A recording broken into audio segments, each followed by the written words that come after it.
Because what I want to share with you, so you do not forget and keep it ever present on your mind, that the enemy does not like you.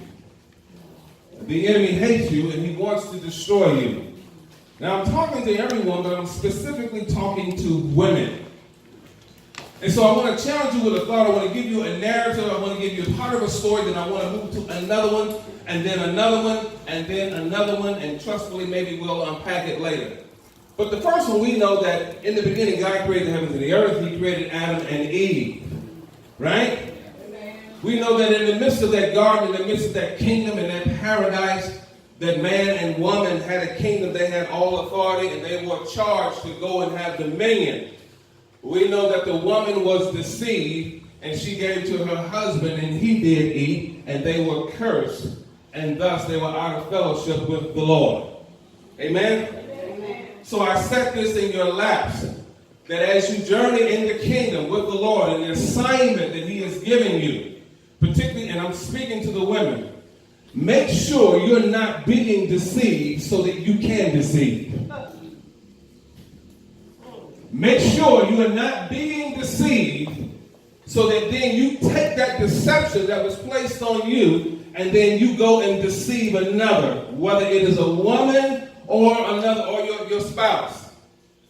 Because we know from history, somebody saying history don't lie, that the woman was deceived but the man was disobedient. I'm going to leave that where it is because that's what the word does say. So I'm challenging you as a woman that you're not positioning yourself to be deceived so that you take that deception to still continue to deceive. Get no amens. All right. Say, come on, you ain't supposed to beat up on us today. We're having a conversation, but this is a message. And so let's go to Genesis chapter 16, starting at verse 1. So we know that about Eve, and we take that and we pull it to us to say, yes, I must have great discernment. I can't only rely on my intellect. I can't only rely on my beauty. I can't only allow on my education to think I know what I need to know, because the enemy is shrewd, and I know that his trick is to deceive me so that I can take that deception to another. And I'm saying, I'm not going to let that happen. Are you with me? Amen. Genesis chapter 16 and verse 1, there's another character that I want to bring into your view. Her name is Sarah. And it starts that with the Lord said that he was going to give Abraham a son. He's going to give him this son through Sarai, who became Sarah. He's going to give him a son. And so we have this promise. And so this is about the person that is past time and the old. Everyone say past time and the old. And so wherever you are in life, if you feel that you are the person that is past time and you are the old, then this is for you. But this is for you wherever you are, because if you're not there, you'll get there. If God hasn't fulfilled some things that you thought he told you. I know the Lord told me this and this should have happened by now. And it hasn't happened. So what's up and what's going on? And so we read through verses 1 through 5 very quickly, and it says, Now Sarai, Abram's wife, had not been able to bear children. So she was not able to have children. I'm not going to say that she was barren, but let's just say she was barren, but I really want to use that she was too old and past time. Keep going. But she had an Egyptian servant named Hagar. So Sarai said to Abram, The Lord has prevented me from having children. Go and sleep with my servant. Perhaps I can have children through her. And Abram agreed with Sarai's proposal. I want to give you this next piece to put in your lap, put in your purse, take it with you, unpack it, pray to the Lord about it, so that you are aware you have this. When the Lord gives you a promise, women, when the Lord gives you a promise, he's calling for your faith, and he's calling for your obedience. He's probably not calling for your assistance, and he's probably not calling for your help to manifest what he said. He said that he's going to do what? Other church. He's going to do it. Amen. He's going to do it. He's going to do it. he's going to do it. If he said it, he's going to do it. You get to choose. You get to fill in the blank of what you think the Lord will do if he said it. So let's do it again. And so if the Lord said it, that means he's going to do it. Okay, you can say make it happen, whatever, but you have to live there. And so that is the point. And so because she feels that it's past time, and I'm too old, and yes, the Lord did say this, but because of my position, because of who I am, and I have good sense, there is something I need to do to help this manifest. And so the Lord does not need help in this particular situation. And so we go to Genesis chapter 18, verse 3. You want to make sure that you're not what? You're not being deceived so you can keep the deception going. You want to make sure that you're also not trying to help the Lord where it's not needed. Genesis 18 and verse 3 says what very quickly? My Lord, he said. My what? My Lord. My Lord. If it pleases you, stop here for a while. Rest in the shade of this tree while water is brought to you. Wash your feet. Okay, drop down to verse 13. This is Genesis 18 and 13. And the Lord said unto Abram, Wherefore did Sarah laugh, saying? So the Lord asked Abraham, why did Sarah laugh? It's being brought up again about this promise. She thinks that it's what? Past time, and I'm old. And so, why did she laugh? Well, she laughed because she thought it was what? Past time, and I'm too old. And then she denied. She said, no, I didn't laugh. It wasn't me. Stop it. It wasn't me. But she did. And so it shows you the psyche. It shows you her heart. It shows you who she is being at this time in terms of the promise. But I want to help you understand something else. Let's keep going. Genesis chapter 22 and verse 5. The short of the story is that this son is born. His name is Isaac. Yes, there's a son that's born also of the woman that Sarah said, use my friend, use my handmaid, use Hagar, and there's a son born. His name is Ishmael. But God says, but that's not what I promised. Women, you want to get what God what? Promise. You want to get the promise. When you get the promise, remember what God said about the promise. This is really key.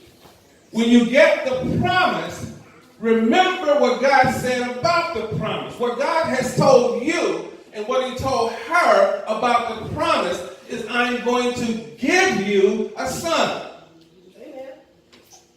I'm going to give you a son. And so you cannot presume anything else after that. I know what God's going to do. He's going to give me a son. But she begins to think something differently, and this is where the faith begins to separate. Now we're in Genesis 23 and verse 1, but we're not going to read that. Let me read in the background. Genesis 23 and verse 1, it says this, and we'll read it. It says that Sarah's 127 years old, and she dies. Matter of fact, let's just go ahead and read that. Genesis 23 and verse 1 says Sarah's 127 years old, and she dies. When Sarah was 127 years old, she died in Paran of Aram, now called Hebron, in the land of Canaan. There Abraham mourned and wept for her. So Abraham mourned and wept. He's not dead. Sarah's dead. The background before that, if you get into the 22nd chapter and just read verses before that, what happens is God says, this son that I gave you, I want it back. I want to sacrifice. I want you to sacrifice him. He tells this to Abraham. Right? Yes. Let's presume that Sarah knows it as well. Let's go into your home, go into your living room, and let's just presume that when the Lord told him that, he didn't say, oh, I can't tell Sarah this. I'm going to just go ahead and do it. It's going to work out. I'm not going to tell her. Let's presume that he does tell her this. She's not in the story at this point, but we know that the Lord does tell Abraham this. He's challenged with it, but he says, okay. We know that Abraham says okay so much to the point that when he gets to the place that he's going to sacrifice his son, that he says, watch the horses, watch the donkey, me and the lad are going to go yonder. We're going to worship, and then we're going to return. What is that? That's faith. That's faith. He's not saying I'm going to go sacrifice it and I'm coming back. He says we're coming back. He's saying some kind of way, I don't know what, but I know God is not going to take what he already promised. Amen. I'm putting that back in your lap. God's not going to take what he promised. Amen. Remember the word on what the Lord promised. What did the Lord say? I'm going to give you a son. I'm going to give you a house. He says, I'm going to give you a house. Guess what's not going to happen? God's not going to take the house. Mm-hmm. You get the fill in the blank. Let's try and see what kind of words you come up with. And so the Lord says in the promise, I'm going to give you a business. What is the Lord not saying? Okay, we're going to try it again because you got to get there on this faith. See, every message is about faith, but every message is about these women. Huh? Yes, because it's about 4 women. We've done Eve. Right? We're doing Sarah. We're going to leave her in about a few seconds. And we're going to move on. If the Lord promises you any promise, whatever it is, a business, a house, an idea, a status, and you say, I know I heard the Lord on that. And if he has told you that, what do you know that the Lord is not going to do? All right, you got that. You come on. Hallelujah. He's not going to take it away. You can lose it. It can be forfeited and some other things, but somebody said, but God's not in that. So we're moving on, and we're back up where Abraham at the end, and let's go to the 22nd chapter now. Let's back up to the last 2 verses of the 22nd chapter of Genesis. We were at 23:1. Sarah's 127. And she dies. Okay. Short commercial. How old was Sarah when she birthed Isaac? 90. How old is Sarah when she dies? 127. What happens right before she dies? Abraham is with Isaac and he is sacrificing him, but guess what? He doesn't sacrifice him because there's a ram in the bush. Somebody say, it just looks like to me. It just looks like to me that Isaac was not this little boy who was on the altar. Because I'm looking at 127 and I'm looking at 90 and I'm adding up some years. And somebody said, we've been watching TV. If you go 90 to 100, he's 10. You go 100. Yes, to 110, oh, he's another age. You go from 110 to 20, he's another age. And so she's saying, you're letting the promise mature and grow and keep going and going and going. And then you say, see, now what we're going to do now is this. You got to remember the first word that the Lord said about his promise. Yes. He wasn't taking, and this is where faith separates. You say, wait a minute now. I'm the father of faith, and I know I got to show up. So wait a minute. The Lord said he's going to give me a son. Wow. Okay, and I'm just going through my Rolodex of my, intellect. Ain't much. Why would the Lord take him? And we find out in this faith journey, he says he understands that the Lord is testing him. Yes. It's testing him. To see something, to find out, to make sure his integrity and his faith is where it should be. Because Abraham does not know he's going to be the father of faith and in this hall of fame and the leader. He knows about the great promise. He knows that his seed is going to cover the earth. But it hasn't happened. He's in the process, right? It's like the turkey in the oven, right? You're going to be real good. Only been in there 10 minutes. Wow. We'll see. We don't know yet. And so this young man is a young man. He's a young man. He's a young man. We know he's not 10 years old. We know that he could have fought off Abraham in terms of, no, you didn't put me up there. No, we're not getting ready to lay down on the altar. We know he could have went there. But he did not. And so, with Sarah, history has it, I don't know, the word doesn't say it, that she died of a broken heart because she could not believe what the Lord gave her. Now he wants to take back and destroy. And so at 127 years old, she dies. Abraham settles in another land. He keeps living. He marries another woman. He has 6 children, and on and on and on and on.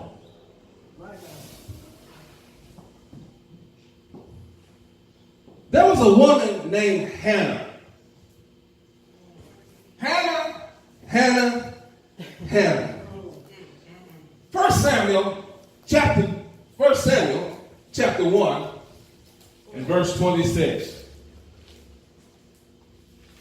I'm telling you that in one mode of thinking, you can say to be a great woman, I should learn from great women. Right? You can look at some great women and say, I'm going to learn from them. I'm not going to recreate the wheel. You could also say in another thinking that to be a great woman, I'm going to learn from godly women. And so we looked at the old, we looked at the new in terms of Eve. And so now the barren. This is not about you not having necessarily the ability to birth children, but the ability to produce what you think you need to do.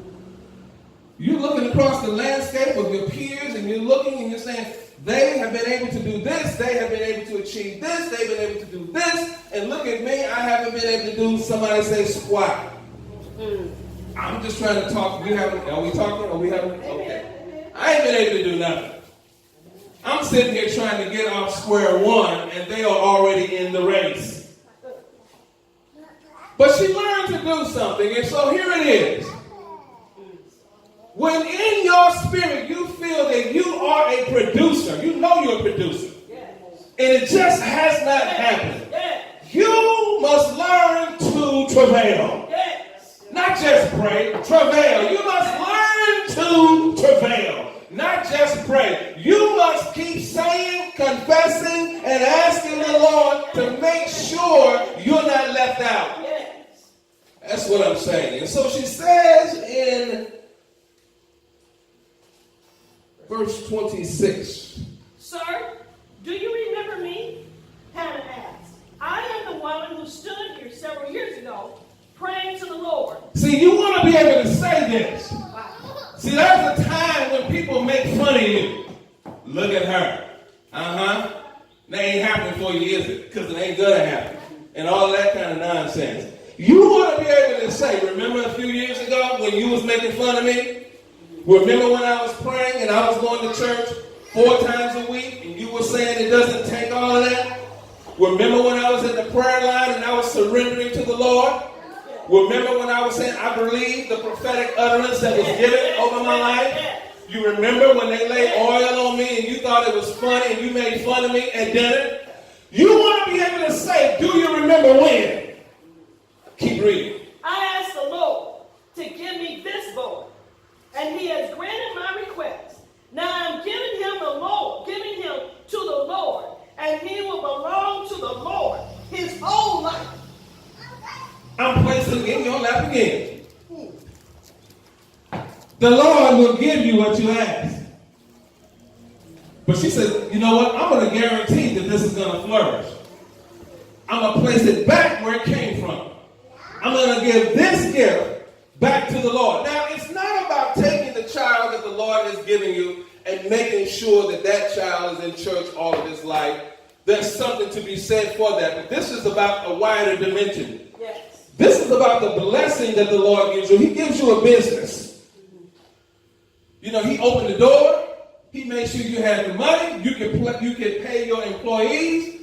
You are able to differentiate your business on your business plan from everybody else. You're like, wow, how did you come up with that? I was asleep one night. The Lord came to me. And, they're not going to believe that. But anyway. You want to take that the Lord has given you and then commit it back to him. And say, Lord, this is your business. You entrusted me with it. But I'm going to serve you with this. She gives his son back to the Lord by giving it to the priest. He grows up in the priesthood. He becomes a prophet. He is trained in the house of the Lord. Right after he's weaned, then he goes and he's in the house.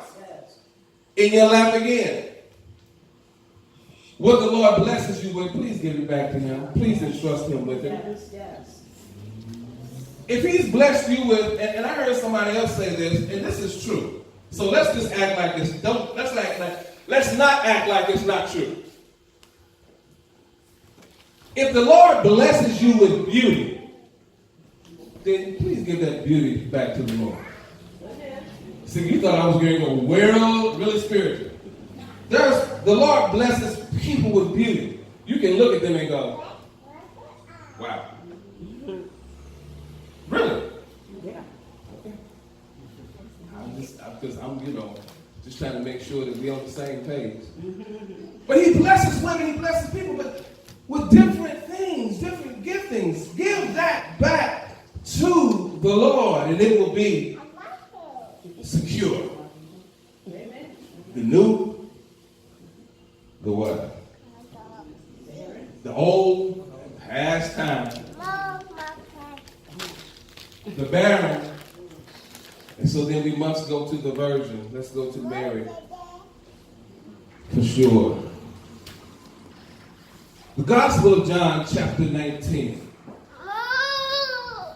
The background on this is that Mary is a virgin. This is not the Christmas story, but we know that she was espoused, she was engaged to Joseph. And before they were married, she has this narrative that she's pregnant. So that's the no-no.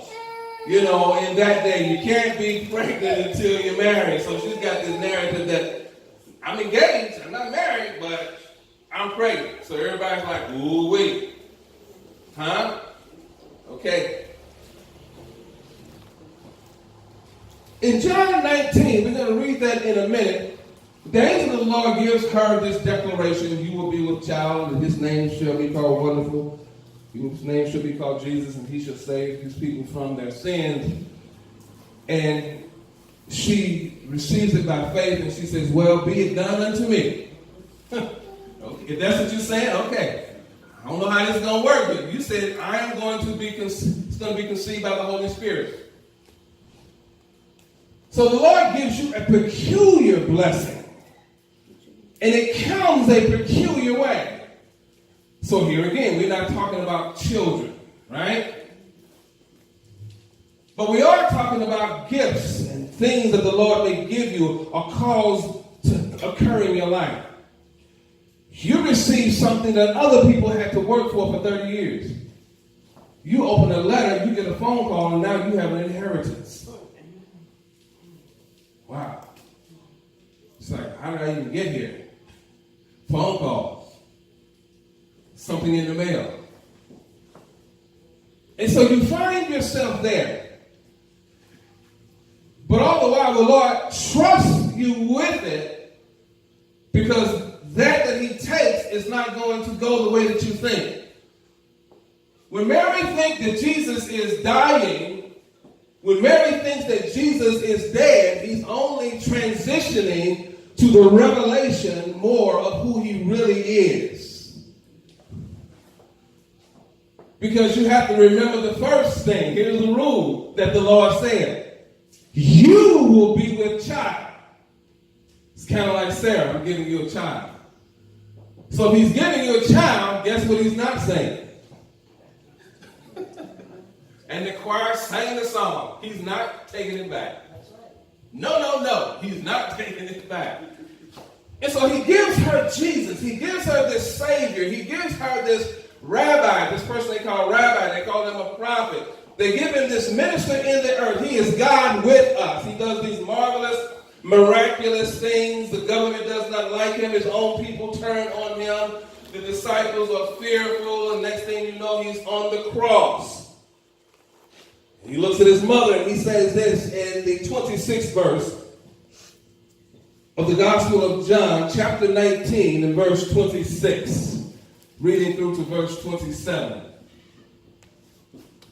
When Jesus saw his mother standing there beside the disciple he loved, he said to her. So he loved his mother. He's looking, he's on the cross. He is dying, but he has enough cognitive going on to say, as he focuses, mother, dear woman, here is your son.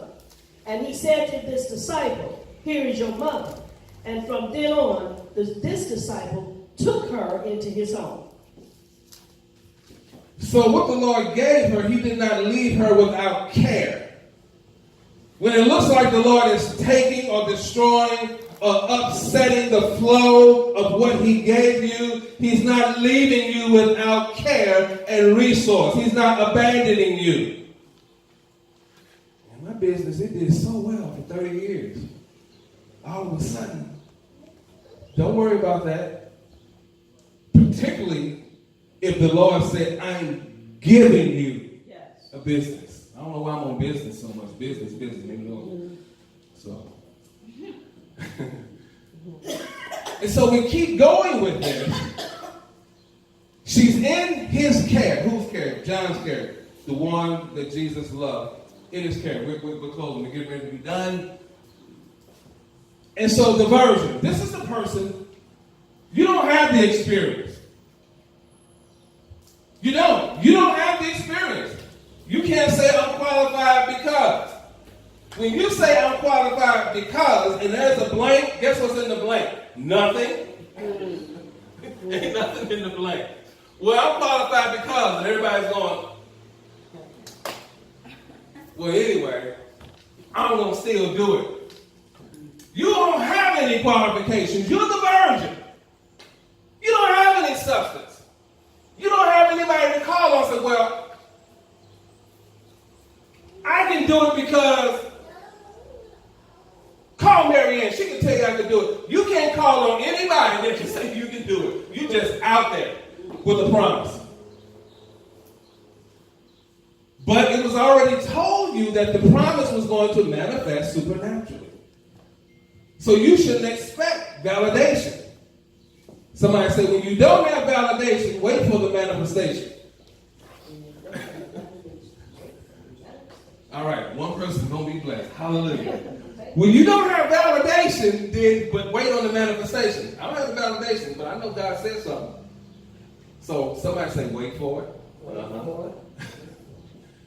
And so it keeps moving that she understood from this gift. The Lord intends for you to learn from your gift, what has been given to you, particularly when it comes supernaturally. And there's a lot of learning that you didn't have to go through in a process to receive it. You were just graced and honored, but learn from the gift. She learned from the gift that when Jesus said, go to Jerusalem and wait for the promise, because I got to go to heaven, in another thinking, she had the right to say, excuse me, I'm Jesus' mother. I ain't got to go nowhere. I raised this boy. Fed him, looked after him, all of that. And so I don't have to go nowhere to get no kind of ghost. I ain't got to. Because that's my son. You don't hear me? Let me go. My son is a pastor. So if anybody got to do anything, I'm the last person that's got to do anything. Y'all can't hear me? Because y'all ain't saying nothing. All right. And so she's hearing that probably from the enemy, but she's learned from the gift. She's learned from it. She's seen this gift in action. She's seen the supernatural ability on what came supernaturally, and she's like, you know, because every eye that's closed ain't sleep. And so she's learning from this gift year after year after year. Because sometimes you look at your child and you look at the neighbor's child. I think my child a little bit ahead. Amen. You said, but you kind of whispering. You don't shout that out. Because, you know, when you shout out that you're being blessed, that's just a dinner bell for the haters. Yeah.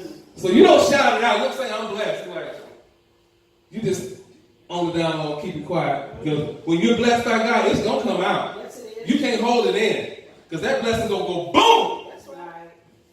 folks don't see it. Right. And so she understands that when it's time to go to the upper room, there is not 119, but there is 120 because she makes sure she is there too. Amen. Lesson from the virgin that we're learning. The virgin said, I don't have any experience, but guess what I'm going to get? I'm going to get some. I'm going to learn. I'm going to learn today. I'm going to learn tomorrow. I'm going to learn this. I'm going to continue to learn and look at what has been gifted and given me because it came supernatural. I didn't have anything to do with getting it except thank you. I received. Be it done unto me. And so women learn these lessons of when you're blessed and it comes supernaturally and you know you didn't have anything to do with it.